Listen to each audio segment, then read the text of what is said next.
सर्वांना नमस्कार. जय नाथ. आपण चैतन्य पीठाच्या YouTube वाहिनीवरून गेल्या सुमारे 5 वर्षापेक्षा अधिक काळापासून आत्मसंवाद ही प्रबोधन मालिका प्रसारित करीत आहोत. या प्रबोधन मालिकेमध्ये आपले सद्गुरू आदरणीय बाबा महाराज वेगवेगळ्या बहुमोल अशा विषयांवर आपल्याला प्रबोधन करीत असतात. तो विषय उत्तम पद्धतीने समजावून सांगत असतात. गेल्या सुमारे 62 पुष्पांपासून आदरणीय बाबा महाराज श्री दत्त पुराण या ग्रंथाविषयी आपल्याला प्रबोधन करीत आहे. आत्मसंवादाच्या मागील पुष्पात आदरणीय बाबा महाराज पुढे सांगतात की राज्यावरून पदच्युत झालेला अगर्क मनात पळून गेला व त्याला मातेने पत्राच्या स्वरूपात दिलेला संदेश वाचून तो श्री दत्तात्रय भगवानांना शरण गेला. हा मदालसेचा पुत्र आहे जाणून त्यांनी श्री दत्तात्रयाने विचारले की तुला का बरे दुःख आहे, तू कोण, दुःख कोणाला आहे. या सर्वांचा आणि आत्म्याचा विचार करून खरे ते सांग. तेव्हा बऱ्याच काळ ध्यान करून सर्व दुःखाचे कारण अगर्काने सांगितले. आकाश, वायू, अग्नी, जल, पृथ्वी आणि त्याच्यापासून झालेले प्राण, इंद्रिय आणि अंतःकरण मी नाही. हे प्रभो, देहादी संघाताचा अभिमान बाळगणाऱ्या मिथ्या असलेले दुःखादी देहादी भासते. सच्चिदानंद असलेला माझा महिमा नित्य आहे. त्याला क्षय नाही, वृद्धी नाही. त्यामुळे देहादिकात त्याची उपलब्धी होते. या परकीय दुःखाचे मला काय हो. नित्य सदैव रूप मी आहे. मला वार्धक्याधिक परिणाम कुठून असणार. देहाचा अभिमान टाकला असता दुःखाधिक कुठून असणार. स्थूल देह आणि तन्मात्रावस्थेत सूक्ष्म देह या ठिकाणी त्रिविध दुःख पाहणाऱ्या साक्षी मला त्यांचे काय. मन, बुद्धी, अहंकार, चित्त मी नाही. म्हणून अंतःकरणापासून उत्पन्न झालेल्या दुःखाशी आत्मरूप माझा संबंध आहे. ज्येष्ठ बंधू राज्य करो, त्याच्या देहाभिमानामुळे मला काय. तो आणि मी देहामुळे भिन्न आहोत, तरी आत्मरूप असलेल्या मला हे पार्थक्य नाही. ज्या अशरीरी आत्म्याला हस्तादी संबंध नाही, मग चिदात्म्याला हत्ती, घोडे, खजिना, राष्ट्राधिकांचा संबंध कुठून असणार. त्यामुळे मला शत्रू, मित्र, सुख, दुःख, नगर, सैन्य कोणीही नाही. पूर्वी उत्पन्न झालेला हा मोह सुद्धा आपल्या कृपेने आता नष्ट झालाय. ज्याप्रमाणे एक असलेले आकाश निरनिराळ्या उपाधी भेदाने भासते, त्याचप्रमाणे मी आणि शरीरधारी भाऊ यांच्यामध्ये पारमार्थिक भेद नाही. यथायोग्य ज्ञान न झाल्याने स्वप्नासारखे दुःख भासते असे मला वाटते. सुखसागरात संचार करणारा निर्मम आणि निरहंकारी मी ते दुःख आज पाहत नाही.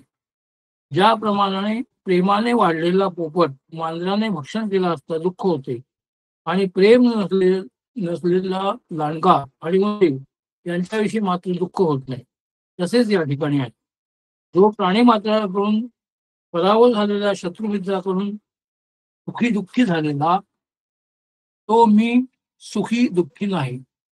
तो निर्मम आत्मा आहे. श्री दत्तात्रय म्हणाले, हे राजश्रेष्ठा, तू चांगला निश्चय केला आहेस. देहाभिमानाला दुःख कारण, आत्म्याला माझेपणाची निवृत्ती नाही. हे ब्रह्मनिष्ठा मदालसा पुत्रा, उठ. माझ्या प्रश्नाने तू स्वतःच्या अनुभवाने ममता वाऱ्याने कापूस उठवावा तशी दूर केली आहेस. अज्ञान बीज आणि अहंकाराचा अंकुर असलेली ममता नावाची वेल ज्यावर चढली आहे, घर शेत हा ज्याचा विशेष फांद्या असून पत्नी, पुत्र, नातलग आदी ज्याची पाने आहेत, असा हा वृक्ष आहे. तो प्राचीन असून पुण्य व पाप ही त्याची दोन फुले असून सुख दुःख ही त्याची फळे आहेत. हा वृक्ष फार मोठा असून मोक्ष मार्गापर्यंत व्यापलेला आहे आणि मूढ सज्जन विषयी जनांनी सेवन केलेलं आहे. कर्म करण्याची इच्छा रूपी भुंगे या वृक्षावर आहेत. संसार करून थकलेले लोक सुख मिळेल या भ्रमाने त्याचा आश्रय करत राहिले आहेत. त्यांना माहीत असलेल्या या वृक्षाच्या ठिकाणी अत्यंत सुख कुठून मिळेल. असंग शस्त्राने ज्यांनी या वृक्षाचा उच्छेद केला ते मार्ग प्राप्त होऊन परमपदी जाऊन विश्रांती घेतला, इतर नव्हे. शरीर स्थावर जंगमात्मक चराचर विश्व हे राज्य त्रिगुणात्मक संघात हे श्रेष्ठ त्याच्याशी ज्ञानाला काय आहे.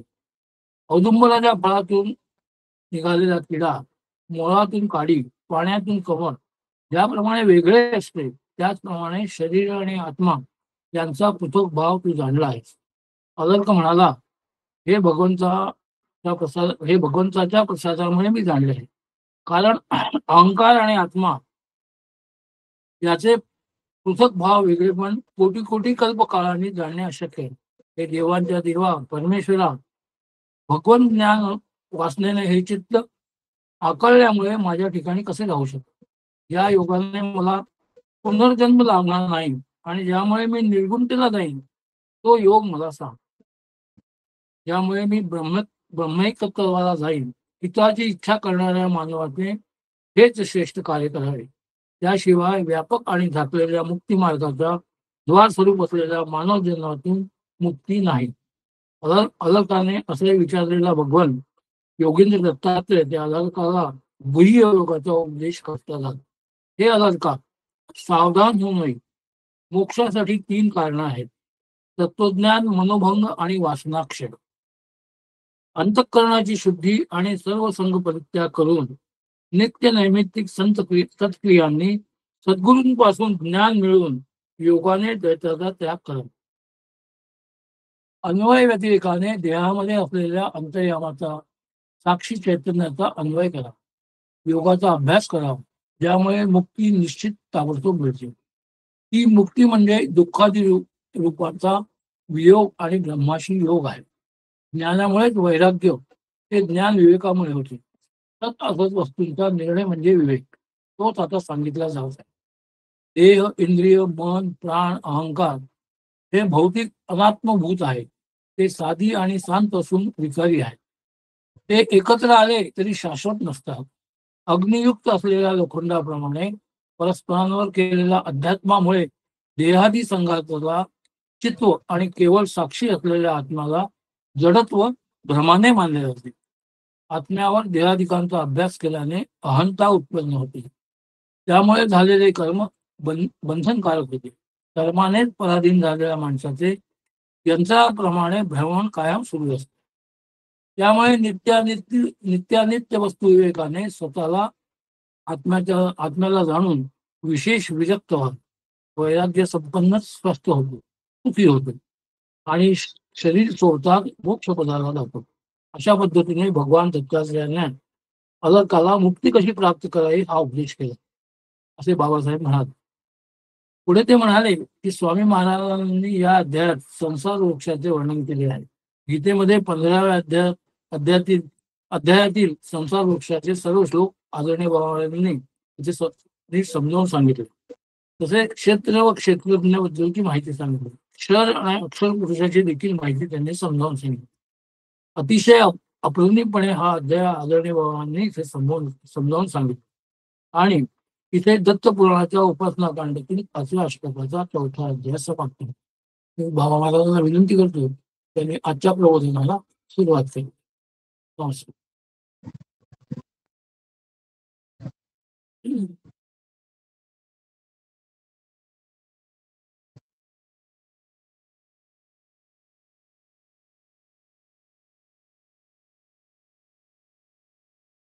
अनुसूया की संभूतो दत्तात्रेयो दिगंबरा मर्तृगामी स्वभक्तानां उद्धरतां भव संकटात. अगल्या पुष्पात आपण नित्यानित्य वस्तू विवेकानं स्वतःच्या आत्म्याला जाणून घ्यावं, त्यामुळे जी विरक्ती उत्पन्न होती त्या विरक्तीच्या प्राप्तीनं विरक्त व्हावं. त्या विरक्ती बरोबर ते वैराग्य येतं. त्यामुळे तो विरक्त वैराग्य संपन्न असा जो कोणी साधक असेल तो स्वस्थ राहतो आणि सुखी होतो. आणि बघ असा हा जो विरक्त वैराग्य संपन्न, स्वस्थ आणि एक प्रकारे विमुक्त झालेला असा हा जो साधक आहे, तो एक प्रकारे स्वतःच्याच आनंदात निमग्न असतो. तो यथायोग्य काळी लवकर त्याला मुक्तीची प्राप्ती होते आणि तो शरीर जेव्हा देहत्याग करतो, शरीर सोडतो, तेव्हा तो मोक्षपदाला जातो. असं स्वामी महाराजांनी या विशिष्ट प्रकारच्या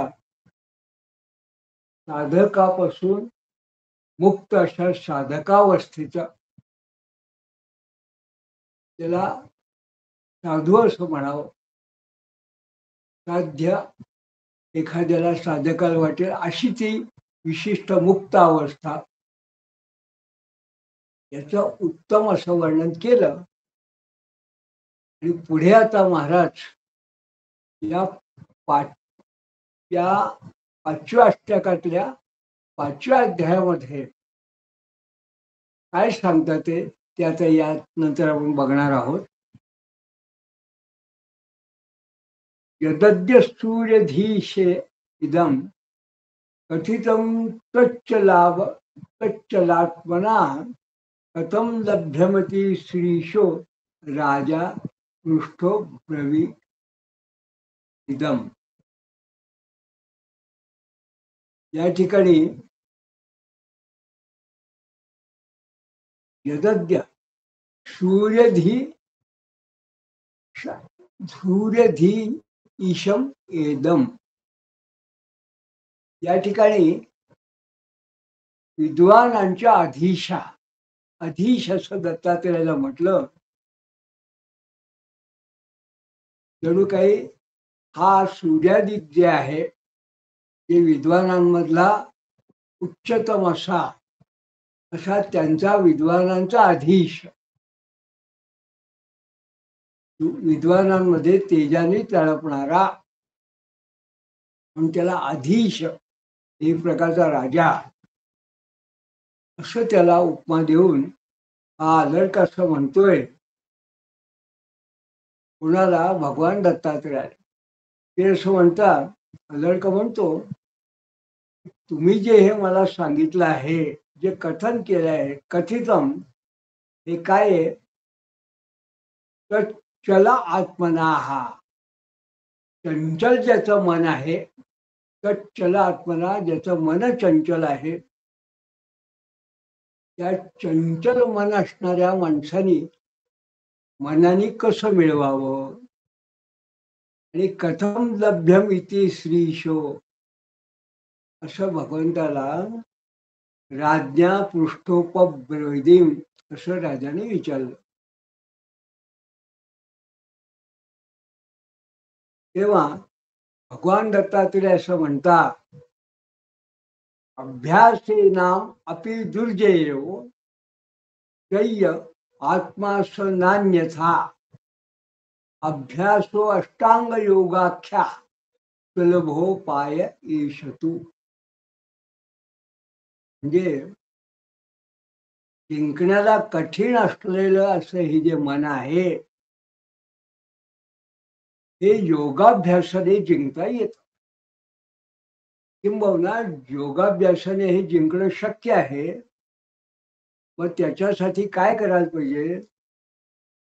तर अष्टांगो अभ्यासो अष्टांग योगाख्या, म्हणजे अष्टांग योग नावाचा योग जो आहे, या नावाने जो अभ्यास आहे, हा एक सुलभो उपाय येशतु, हा एक सुलभ उपाय आहे.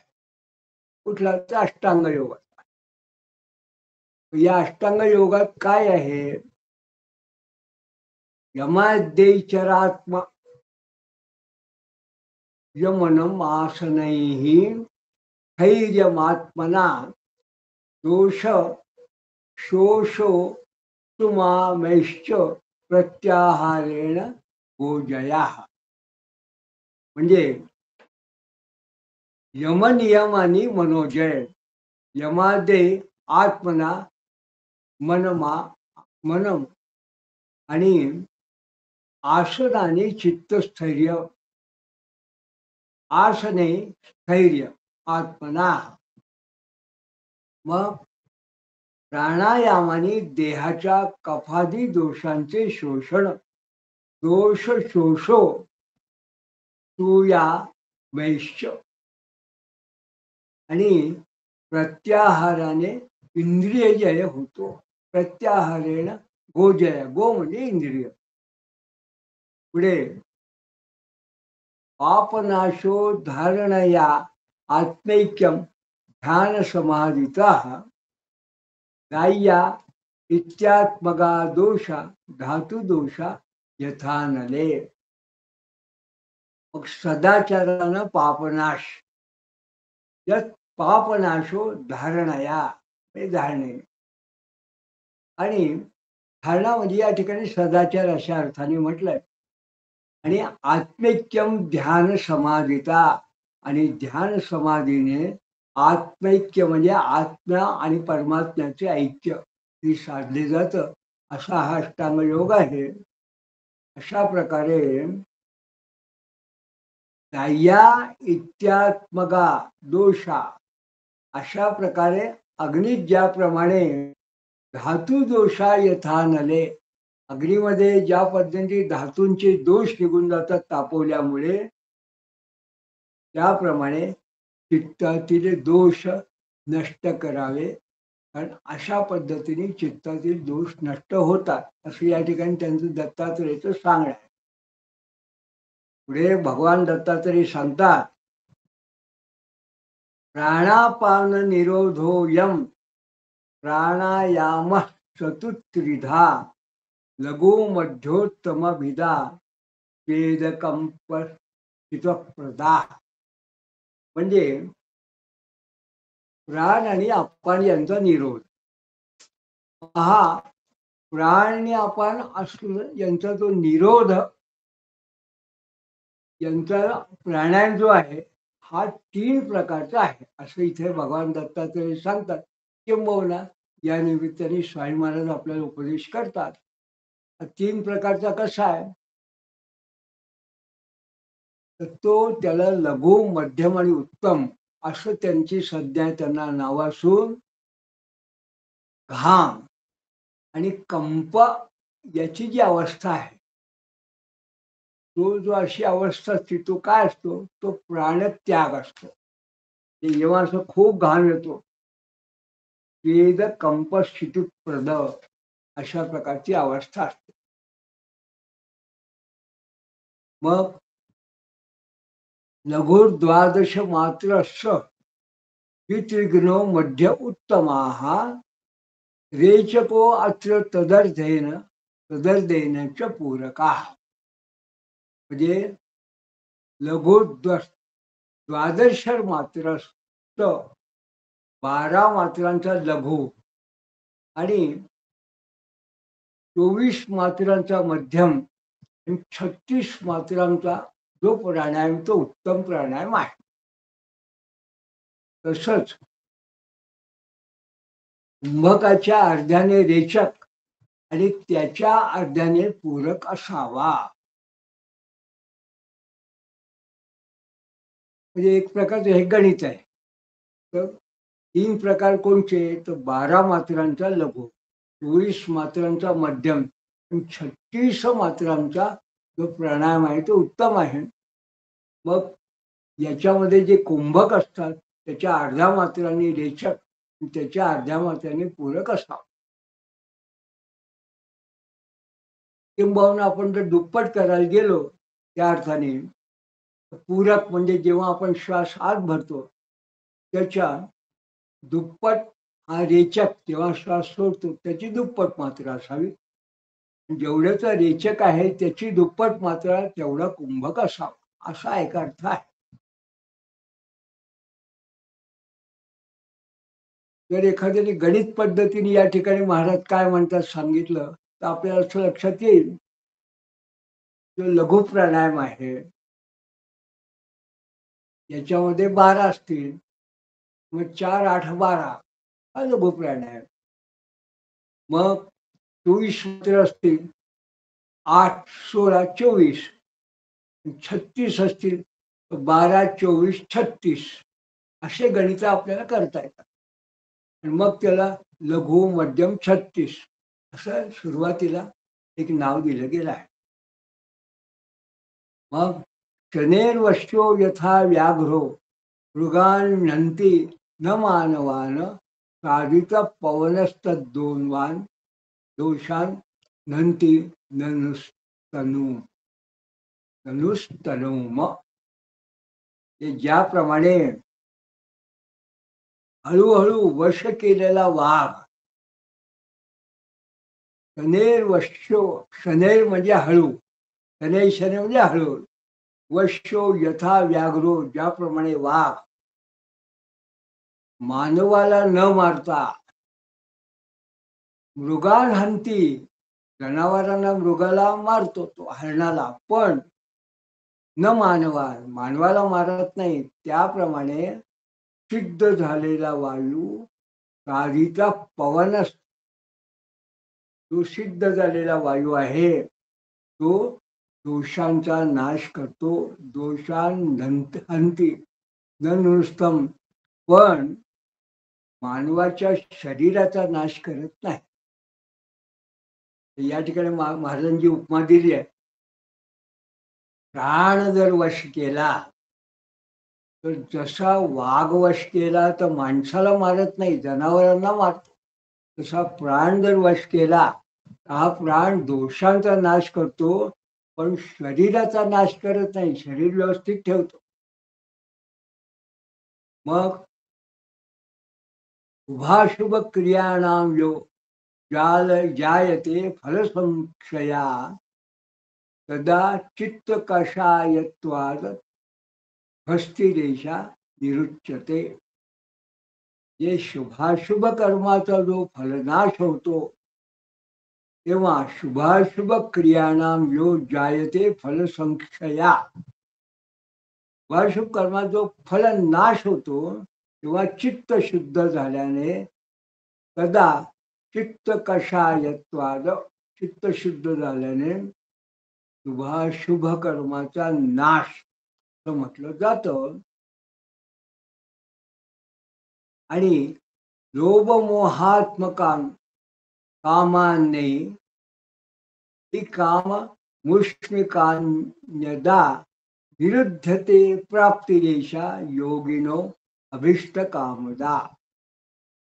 जेव्हा ऐहिक आणि पारलौकिक अशा लोभमोहात्मक काम हे त्यांचा निरोध केला जातो तेव्हा निरुद्धते, तेव्हा ही प्राप्ती होते.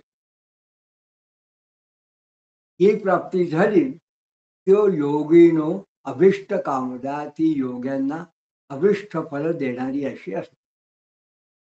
रूढ योगो यदा वेत्ती गतेशार्था स्त्री लोकजान वित्संपत्त्या अपि गुप्तांसा सवित प्राण जयस्थिती ही.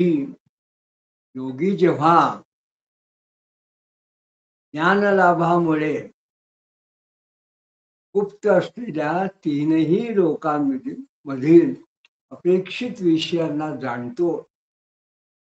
रूढ योगो यदा वेत्ती गतेशार्था स्त्री लोकजान, तिन्ही लोकांमधलं जे काही असेल विशेष विषय त्याचं त्याला जेव्हा ज्ञान होतो तेव्हा गुप्तांचा संवित प्राण जय स्थिती, ती प्राणजय झालेली स्थिती अशी मानावी. प्रसिद्धंती इंद्रियाणार अर्थात धातुवो वृच्च स्मृता प्रसाद इत्यावस्था तिष्ठत्रो योग सिद्धीजा. जे इंद्रिय विषय धातू आणि अंतःकरण जेव्हा प्रसन्न होतो, प्रसिद्धंती इंद्रियार्थार्था धातुवो वृच्च स्फुरता, अंतःकरण जेव्हा प्रसन्न होतो तो काय मानावा, तो खऱ्या अर्थाने प्रसाद मानावा. एक लक्षात ठेवावं, प्रसादेतु प्रसन्नता. अंतःकरण जेव्हा प्रसन्न असतं तो एक प्रकारचा योग्याला प्राप्त झालेला प्रसाद असा मानावा. आणि प्रसाद इत्यवस्था चतस्रो या 4 योगसिद्धीपासून उत्पन्न झालेल्या या योगसिद्धीजा इत्यव अवस्था, या 4 योगसिद्धीपासून उत्पन्न झालेल्या 4 अवस्था आहेत.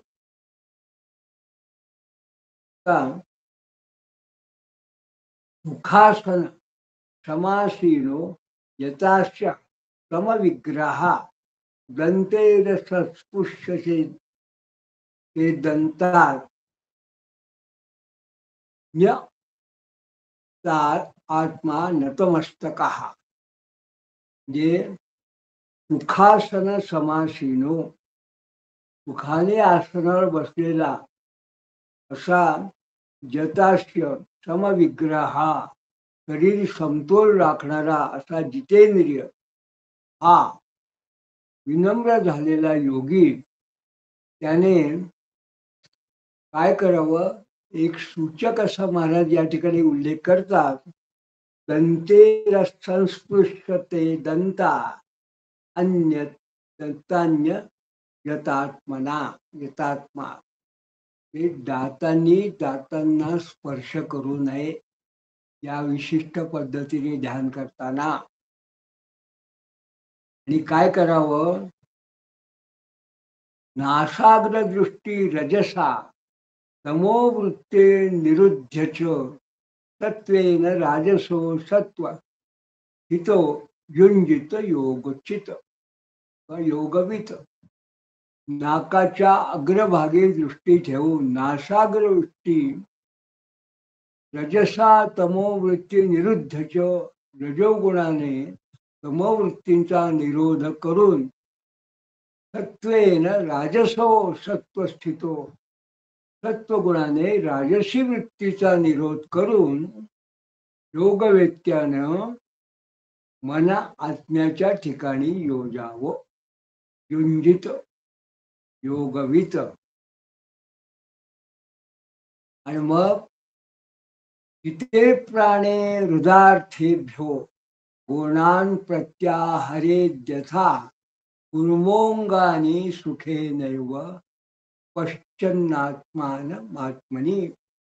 त्याप्रमाणे कासव कुर्मोंगानी सुखे नैव, त्याप्रमाणे कासव सहजासहजी आपली इंद्रिय आवरून घेतो.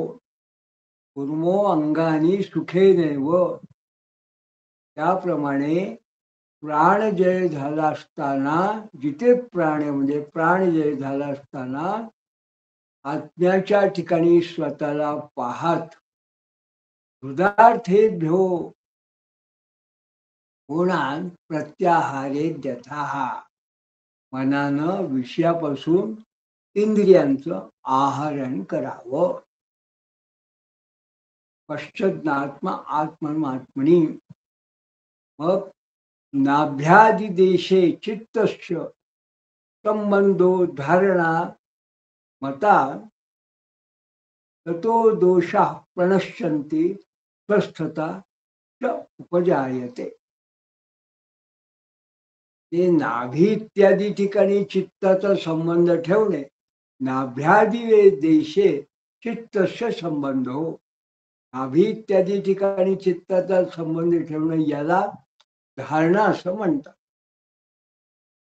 त्यातून काय होतो, ततो दोष प्रणश्यंती, त्यापासून दोष नष्ट होतात आणि स्वास्थ्य उत्पन्न होते. स्वस्थता च उपजायते, स्वास्थ्य उत्पन्न होतं. मग ध्यानेन एकाग्र मायाती साक्षात्कार समाधीना योगीक्षते परम ब्रह्म प्राकृतांश गुणान पृथक सुसूक्ष्मान परमाणुश्च परात्मानंच निर्मलम न तस्य पुण्यपापादी संबंधो मुक्त एवस. म्हणजे ध्यानानं माणसाला साधकाला एकाग्रता येते. ध्याने ध्यानेन नैकाग्र नैकाग्रम आयाती, एकाग्रता येते साक्षात्कार समाधीना, समाधीनं अपरोक्ष असा साक्षात्कार होतो. आणि काय होतो, तर योगी हा परब्रह्माला पाहतो, योगिक्ष ते परब्रह्म. आणि प्राकृतांश गुणां पृथक, आणि प्रकृतीपासून उत्पन्न झालेल्या गुणांना जणू काही तो स्वतःपासून वेगळं पाहतो. आणि मग त्या सुसूक्ष्मान परमाणुश्च परात्मानंच निर्मलम, अगदी सूक्ष्म असे जे परमाणू वगैरे जे असतात, तो जो त्याच्या पलीकडे असणारा हा जो परमात्मा आहे निर्मलम, अशी त्याला एक प्रकारची जर दृष्टी प्राप्त झाली, अवस्था प्राप्त झाली, न तस्य पुण्य पापादी संबंधो, त्याचा पुण्य आणि पापांशी त्याचा जणू काही संबंधच राहत नाही. अशा पद्धतीने तो मुक्तावस्थेतच राहत होतो, मुक्तावस्थेत स्थित होतो. एवं हित हिताहार प्राणानाम यम्य योगवित हित्वा शने शनेर्भूमी मारो हेदुत्तर उत्तरोत्तराम. अशा प्रकारे हित आणि मित, हितावह आणि मोजका आहार, हित एवं हित मिता आहार, हितावह आणि परिमित, अपरिमित नव्हे तर परिमित म्हणजे मोठा असा आहार असलेला योगी हित्वा शने शने, हा कसा प्राणानायम्य योगवित, प्राणायाम करून हळूहळू प्राण आणि मनावरती जय मिळवून उत्तरोत्तर हा वरच्या वरच्या अवस्थेला प्राप्त होतो. कुठली अवस्था, तर ब्रह्मरंध्रे प्राणरोधा प्राणायाम इति स्मृता कालश्च पंच विपल विपलात्मश्च कीर्तिता. म्हणजे जेव्हा ब्रह्मरंध्रामध्ये शरीराच्या सगळ्यात वरती, ज्याला ब्रह्मरंध्र असं म्हणतो, सहस्राचक्राच्या ठिकाणी प्राणरोध करणं, त्याला एक असा उच्च कोटीचा प्राणायाम म्हणतात. तो प्राणायाम कसा आहे, तो काल पाक, तो जो काल आहे प्राणायामाचा, तो 5 विपल किंवा 2 विपलांचा असा सांगितला आहे. तर भगवान दत्तात्रेयाला आदरकर सांगतात, या निमित्ताने स्वामी महाराज आपल्याला उपदेश करून सांगतात, येन प्रत्याहियन्तेक्षा प्रत्याहारस उच्यते तत्वसंख्या पलत्मा अस्य कालोर्थ अर्थग्रहो नाही. ज्याने विषयांचं दमन केलं त्याला प्रत्याहार म्हणतात. याचा काळ हा तत्वसंख्येनुसार फळांचा असतो. प्रत्याहारामध्ये बाह्य विषयांचं भान नसतं. मग जेव्हा बाह्य विषयांचं भान नसतं त्याला प्रत्याहार म्हणावं. धारणेत्युच्यते अभिष्टे धार्यते यन्मनो नया कालोत्र पंचनाड्यसौ दोष व्याधी हरामता. धारणा कशाला म्हणतात, की जिने अभिष्ट प्रतिमा आदीवर मन दृढ केलं जात. हे एखाद्या विशिष्ट वस्तूवरती, मूर्तीवरती, एखाद्या बिंदूवर जेव्हा मन हे तुमचं मन हे दृढ असं आपण जेव्हा करतो त्याला धारणा म्हणतात. हा जो आहे हा काल 5 नाडीचा आहे. ही धारणा दोष व्याधी दूर करणारी असते. नाभिवृत्त कंठाश्चना कुर्च मूर्धसु भूपैव धारणा सिद्धी प्रदद्यादक्षरात्मदाम. हे नाभी, वक्षस्थल, कंठ, मुख, नासिका, दृष्टी, भ्रूमध्य भाग आणि मस्तक अशा ठिकाणी ऊर्ध्वसु मूर्धसु अशा ठिकाणी जेव्हा धारणा सिद्धी होते, धारणा सिद्धी भूपेव, अरे राजा, त्यावेळा प्रदद्या दक्षरात्मताम, ऋतंभरा नावाची बुद्धी ही त्याच्या ठिकाणी उत्पन्न होते. मग पीडित क्षुदित शांतो योगी व्याकुल चेतना युंजितम योग सिद्ध्यर्थम नैव दुर्जन सन्निधौ. मग पिडलेला केलेला शांत व्याकुळ चित्त अशा योग्याने सिद्धीसाठी दुर्जनांच्या समवेत योग साधना करू नये. हे त्यांनी महाराजांनी एक या योगी लोकांकरता, साधकांकरता एक त्यांनी जणू काही एक आपल्याला सूचना केली. काय? तो पिडलेला असेल, तो भुकेलेला असेल किंवा व्याकुळ चित्त असेल, असा जेव्हा अवस्था असेल तेव्हा योग्याने किंवा सिद्धीसाठी जे दुर्जन लोक प्रयत्न करत असतील, योग साधना करत असतील, अशा लोकांच्या समवेत साधकांनी योग साधना करू नये. नाती शीतोष्ण पवनम वृष्टिकाले भयावह नदी श्मशान शुष्क ध्रुव भीती हेतु स्थलेषु च युनक्तेषु उडश्चेतत्तो विघ्ना भवन्त्यमी स्मृतिलोपश्च बाधिर्य मूकत्वम जडतांधता. जे अत्यंत थंड किंवा उष्ण, नाती शीतोष्ण उष्ण, अत्यंत उष्ण नाही, अत्यंत शीत नाही, तसंच वारा आणि पाऊस यांनी युक्त असलेला पवनवृष्टी काले भयावह, ते वारा आणि पाऊस यांनी युक्त असलेला भयंकर कालात नदी श्मशान शुष्क ध्रुभीती. नदी स्मशान शुष्क ध्रुव म्हणजे वाळलेलं झाड आणि भीती हेतु स्थलेषु च, ज्या ठिकाणी भीती असेल अशा ठिकाणी जाऊन जो मूढ एखादा अज्ञानी योगाची योजना करतो, म्हणजे योग साधनेकरता प्रयत्न करतो, त्याला काय होतं? त्याला स्मृतिलोपश्च, त्याला स्मृतिलोप, बाधिर्य म्हणजे बधिरता, मुकत्व म्हणजे मुकेपणा, जडत्व जडत्व आणि अंधत्व अशा प्रकारची विघ्न त्याच्या ठिकाणी उत्पन्न होऊ शकतात.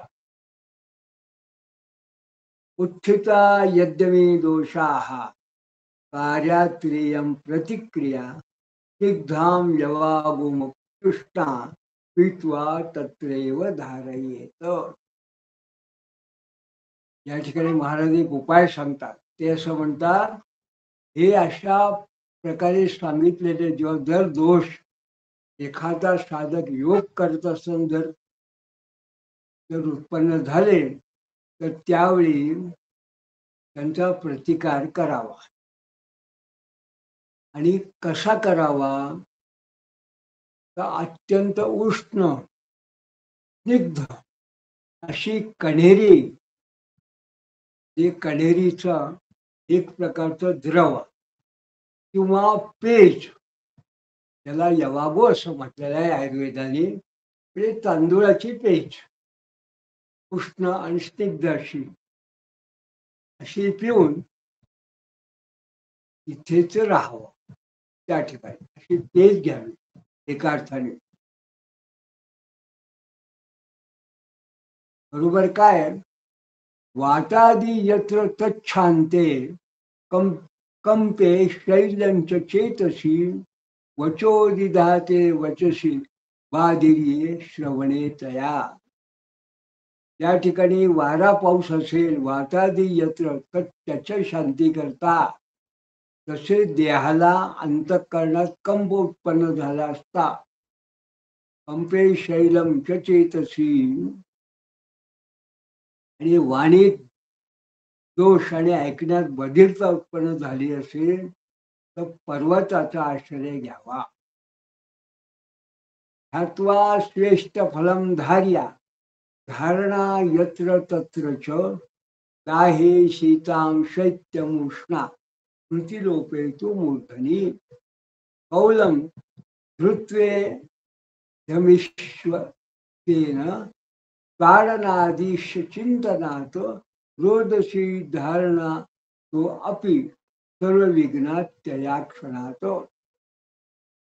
स्वतःच्या इष्टफलाचं ध्यान करून धारणा करावी. तिथे तिथे उन्हाळ्यात थंडीत ऊन, तसेच स्फूर्तिलोप जर झाला असेल तर मस्तकावर समिधेनी ठोसा मारून, समिधेनी ताडन करून जमिनीवर बसून ईश चिंतन करीत धारणा केली असता विघ्नांचा ताबडतोब नाश होतो. सर्व विघ्नात या क्षणात. मग वाताग्नी धारणा भूताद्या आवेशे चेती रक्षणम मोक्षद्वारा शरीरस्य गोपनीय प्रयत्नता. शरीरामध्ये भूतादिकाचे आवेश जर प्रकट झाले असतील, जर प्रकट झाले तर वाताग्नी धारणा करावी. वाताग्नी धारण करावं. मोक्षाचे द्वार असलेल्या शरीराचं अशा पद्धतीने प्रयत्नपूर्वक रक्षण करावं. जी अशा प्रकारे शरीरामध्ये जर का काही बाधा उत्पन्न झाली तर वाताग्नी अशा पद्धतीने एक प्रकारचं स्वतःच्या शरीरात उत्पन्न करून शरीराचं रक्षण करावं. हे महाराज सांगतात, प्रसादोष्या अल्प पिंडमुत्रे सुस्वरो वन्निदीपनम तद्गंधो लौल्यमारोग्यम सिद्धचिन्नम विदम पुरा. म्हणजे अग्नी आणि शौच हे अल्प प्रमाणात, मूत्र किंवा शौच हे अल्प प्रमाणात हे जेव्हा असतील तेव्हा योग्याच्या अंतरंगात प्रसन्नता, त्याच्याबरोबर मग स्वरात मधुरता, मधुर स्वर, प्रदीप्त असा जठराग्नी, वन्नी दीपनम आणि सुस्वर, आणि उत्तम सुगंध, तद्गंधो लौल्य, इंद्रियांची स्थिरता, लौल्यम आरोग्यम, हे जे आहे आरोग्य, हे ज्या ठिकाणी असतं हे काय आहे तर हे साधकाला काहीतरी सिद्धी प्राप्त झाली आहे. या सिद्धीचं खरं पहिलं लक्षण आहे. ते जर एखादा साधक अशा पद्धतीने अष्टांग योग साधना करत असेल तर अल्प प्रमाणामध्ये सगळी होणं, शौच होणं, अंतरंगात प्रसन्नता,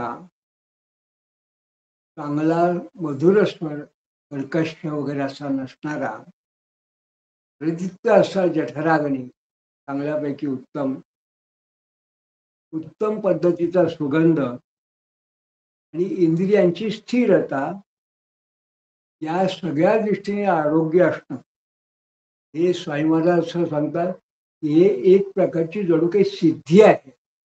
ही सिद्धी प्राप्त झाली आपल्याला म्हणजे आपल्याला हे खरं आरोग्य म्हणजे हे सिद्धीच आहे असं योग्याने समजावं. हे महाराज असं सांगतात या दत्त अलर्क संवादाच्या निमित्ताने, साधोप्यंगे अंतरानंदो द्वितीय सिद्धिलक्षणं शीतोष्णार्धे यदातु अग्रेर्बाध्यते न विभेति च. जे शरीरात कृशता आली असतानाही साधोप्यांगे अंतरामध्ये त्याच्या अंतरंगात अंतःकरणात आनंद उत्पन्न झाला असता,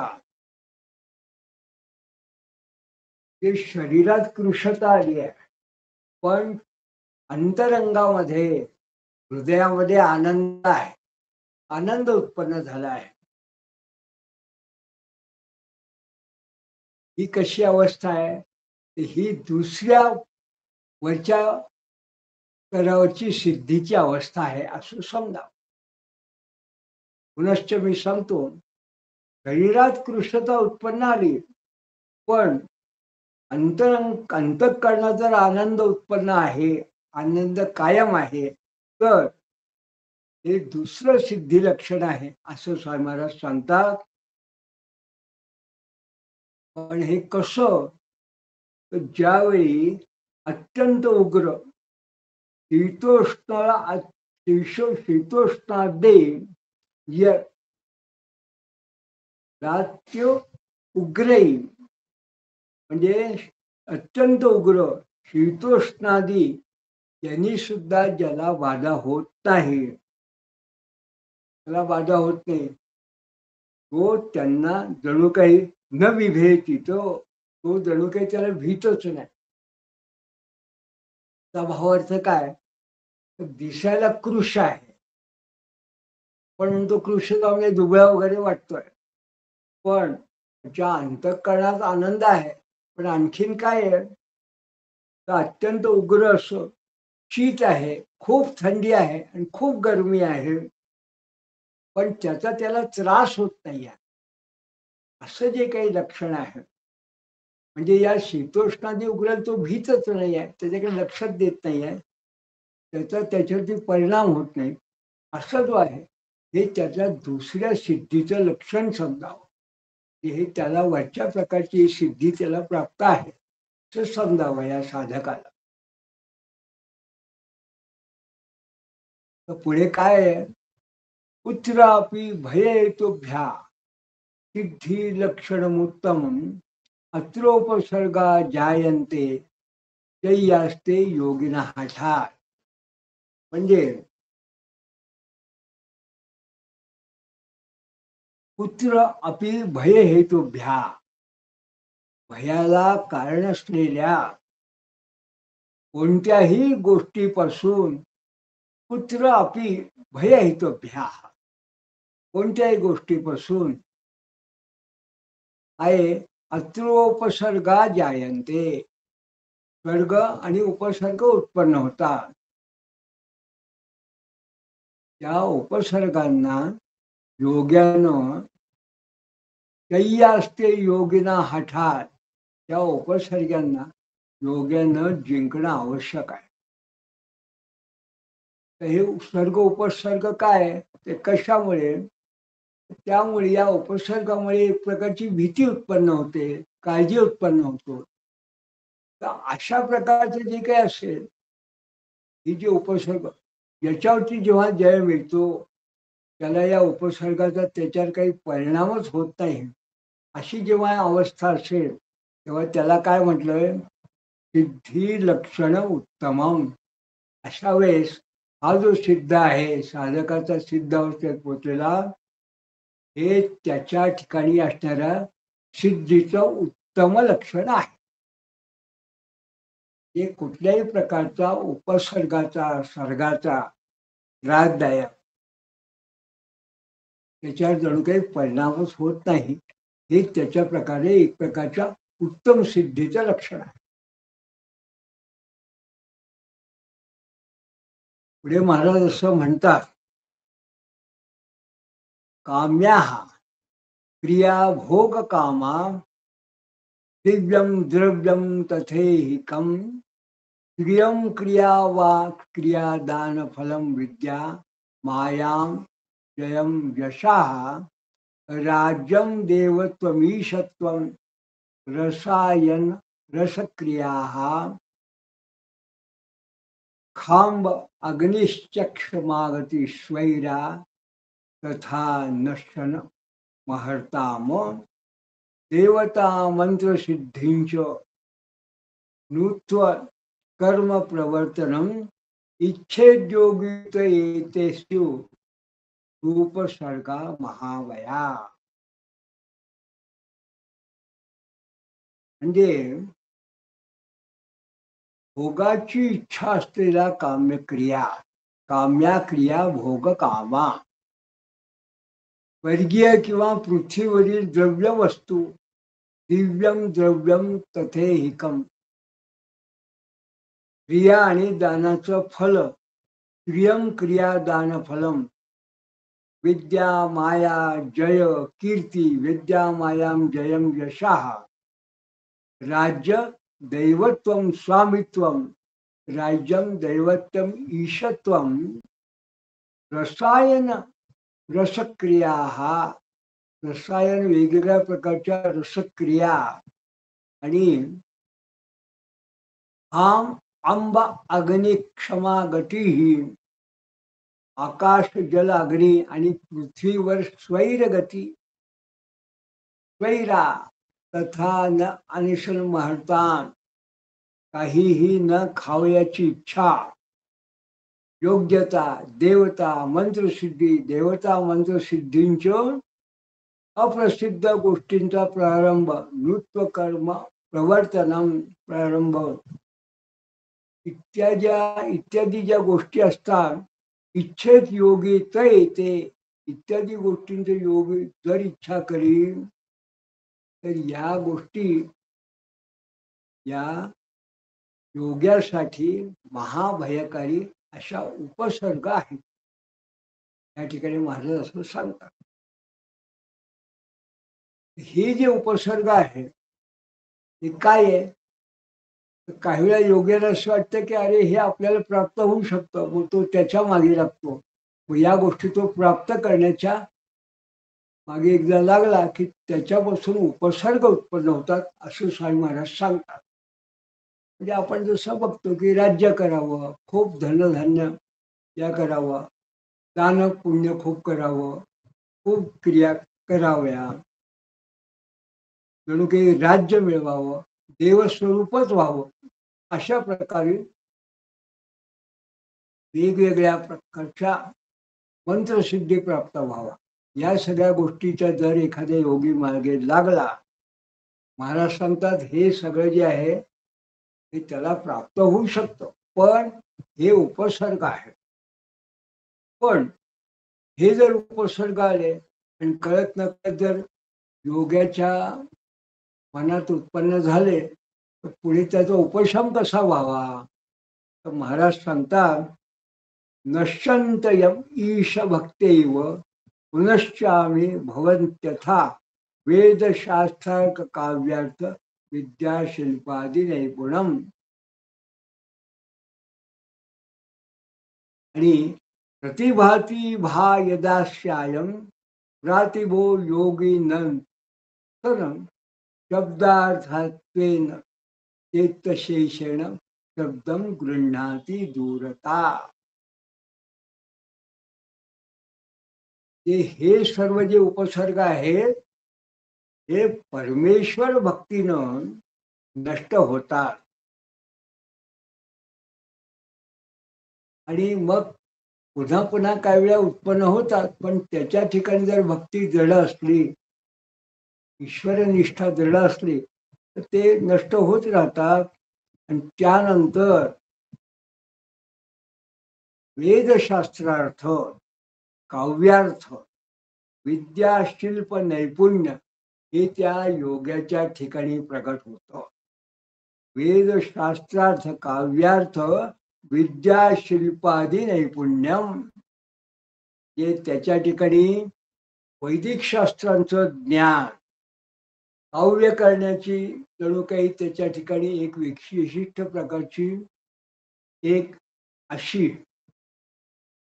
वृत्ती आणि त्याचा लाघव हे काव्यार्थ करण्याचं विविध प्रकारच्या विद्या आणि त्यात सुद्धा शिल्पशास्त्र वास्तू वगैरे अशा प्रकारच्या विद्या या निपुणता त्या योगाच्या ठिकाणी प्रगट होतात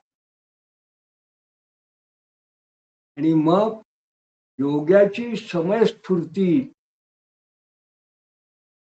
शब्दार्थान्वेत्ते शेषेण शब्दम गृह्णाति दूरता ती भाती भा यदाश्याशम प्रातिभो योगी न सन. योगाची जी स्फूर्ती असते तात्काळ त्या ठिकाणची ही शब्दांचा अर्थ ग्रहण करते, शब्द ग्रहण करत नाही. अशा प्रकारे भारताने एक वेगळ्या पद्धतीने या योग स्थितीचं वर्णन केलं आहे. आता शब्दांचा अर्थ ग्रहण करते, शब्द ग्रहण करत नाही, याचा अर्थ काय? तर वेदांत असो, क्लिष्ट काही विषय असो, त्यातला जो तत्वार्थ असतो वेगवेगळा, तो त्याला त्याचं ज्ञान त्याला होऊन जात, व्युत्पत्तीचं ज्ञान होतं, सगळं होऊन जात. पण शब्द ग्रहण करत नाही, म्हणजे त्या शब्दाच्या ठिकाणी जो भाव असेल, एखाद्याने जर त्याच्याविषयी काही वेगळे शब्द काही वापरले तर तो शब्द तो ग्रहण करत नाही, त्या शब्दांचा त्याला उपसर्ग होत नाही. म्हणून त्याला फक्त तो अर्थ त्यातला ग्रहण करतो, त्याचा उपसर्ग जो काही असेल त्या शब्द ते काही ते काही ग्रहण करत नाही, म्हणजे त्याचा तो उपसर्ग होत नाही. अशा प्रकारे स्वामी महाराजांनी एक खूप वेगळ्या पद्धतीने योग मार्गावर चालणारा जो साधक असेल त्याला या अलर्क आणि भगवान दत्तात्रय यांच्या संवादाच्या निमित्ताने एक आगळा वेगळा अशा अष्टांग योगाचा उपदेश या ठिकाणी केलेला आपल्याला दिसून येतो. स्वामी महाराज या निमित्ताने आणखीन पुढे काय उपदेश करतात आहे ते आपण पुढल्या पुष्पात बघू. तोपर्यंत अवधूत चिंतन श्री गुरुदेव दत्त.